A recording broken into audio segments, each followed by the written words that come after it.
All right, welcome back to the channel. So in this video, we're going to talk about Manny Pacquiao, Errol Spence, and the fortunate circumstance for Manny Pacquiao that Errol Spence wasn't in the ring with him. This according to Romero. Let's talk about that in this video.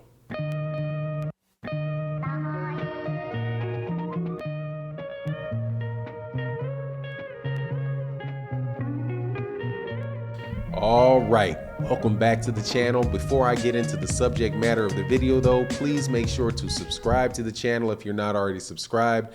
Like the video, share the video. It goes a long way towards helping the channel grow, and it's very, very much appreciated. So last weekend we had a fight between Errol Spence Jr. and Manny Pacquiao.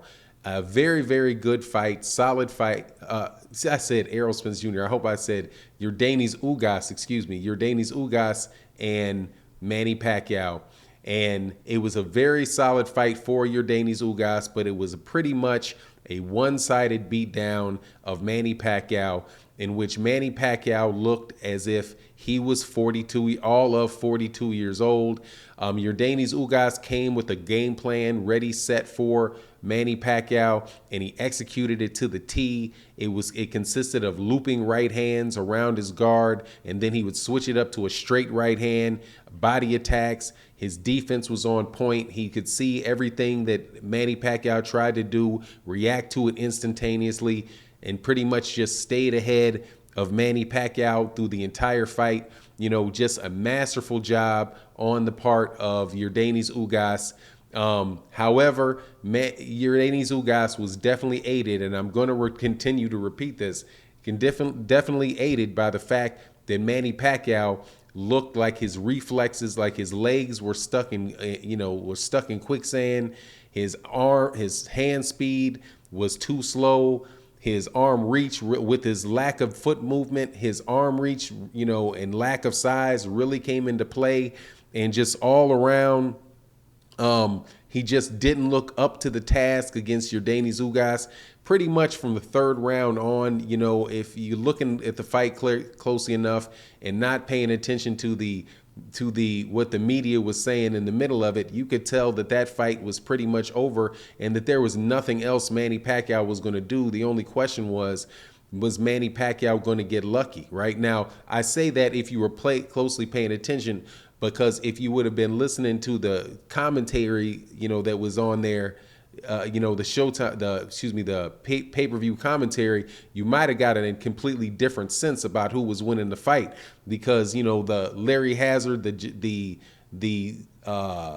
studio judge was talking about things like judge appeal and him doing things that would attract the eye of the judges that didn't have anything to do with whether or not he was scoring punches or not, right? But it was like they were cheerleading about it all the way up until somebody broke in with a tweet from Damien Lillard, where Damien Lillard was calling him out and saying, hey, these commentators are trying to convince you that Yordenis Ugas isn't beating up Manny Pacquiao, but Yordenis Ugas is beating up Manny Pacquiao. He was just hitting him with straight the jab. He couldn't miss with the jab, just a power jab, snapping Manny Pacquiao's head back, all of that, right? But you wouldn't have been able to tell that from the commentary. But nonetheless, if you were looking at it, and carefully looking at it, you could tell that that Yordenis Ugas was really beating up Manny Pacquiao,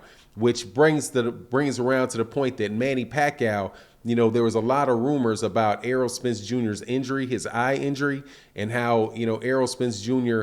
had faked his eye injury so that he could get, because he was afraid of what Manny Pacquiao was going to do, because Manny Pacquiao looked so good in camp, right? Because, you had like for month, not at least for a solid month, I wouldn't say for months, but for a solid month, you had, ES News, shout out to ES News, great channel, Fight Hype, having these videos showing and pumping up a lot of videos of showing Manny Pacquiao training, talking about how Manny Pacquiao was knocking down sparring partners, right? And the whole time I was saying, look, man, it doesn't really matter what he's doing in sparring and what he's doing, on the road with 30,000, with 100 people standing around him trying, making it look like, he's got this crazy circus-like atmosphere around him. he's going to get in the ring with Yordenis Ugas, and that's when it's really going to be told. But regardless, people got all into all of that stuff and was really pushing the idea that that Errol Spence Jr. was going to lose the fight, and that he was and the reason that he faked this eye injury is so that he could get out of the fight. And then when people switched over to Yordenis Ugas, they acted like Yordenis Ugas was like a foregone conclusion. Now, Rolly Romero, who doesn't say a lot of stuff that I'm willing to repeat because he's just kind of funny. Yeah, it's a funny guy. I guess, I guess he's kind of growing on me, man. He's good for a one-liner, but in this particular instance, he was telling the truth, which is that, look, Errol Spence Jr. probably would have seriously hurt Manny Pacquiao in that ring because of the way that Errol Spence Jr. fights and the way that Manny Pacquiao looked. I mean, Yordenis Ugas is somebody that does attack the body, and he does have a very heavy, strong right hand. But the amount of pressure that Errol Spence Jr. would have put on Manny Pacquiao would have had Manny Pacquiao, taking a lot of punishments. I can see in my mind's eye 3 and 4 punch combinations coming from Errol Spence Jr. because Errol Spence Jr., especially if he with that arm length reach advantage that he has on Manny Pacquiao and his ability to counter, that it really could have turned into a very, very brutal beatdown for Manny Pacquiao, and the type of situation that you would see where you're like, it leaves no doubt whatsoever that guy should retire. So in a way, it's mighty ironic where people were accusing Errol Spence Jr. of ducking the fight, that really the person that benefited the most from Errol Spence Jr. not being able to fight was Manny Pacquiao. Because to tell you the truth, I mean, it's just no doubt in my mind, and I don't think that it should be any doubt in anybody's mind that watched that fight, that Manny Pacquiao really does need to call it a day. He needs, just go straight to the Philippines, focus on his politics, and get out of the boxing game, because at that high level, there's no way that he's going to win. He's absolutely positively a shot fighter.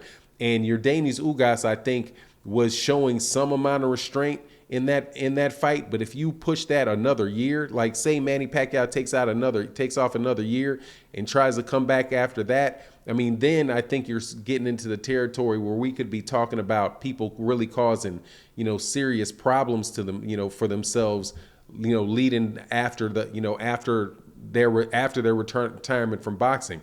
You don't want to see people that like Manny Pacquiao, especially somebody who's had the great career that he's had, who's already been fighting for 27 years, a professional fighting for 27 years. You don't want to have him take it too far and then get in there and just totally be shot and have somebody really wailing around on their head, man, after all of those previous years of taking shots. So, all in all, I agree with Rolly Romero that it was a very fortunate situation for Manny Pacquiao that it was Yordenis Ugas, who has less tools and is less aggressive than Errol Spence Jr., because Errol Spence Jr. probably would have wound up seriously hurting Manny Pacquiao. Anyway, that's my take on the matter. You let me know what you think. And with that, I'm out.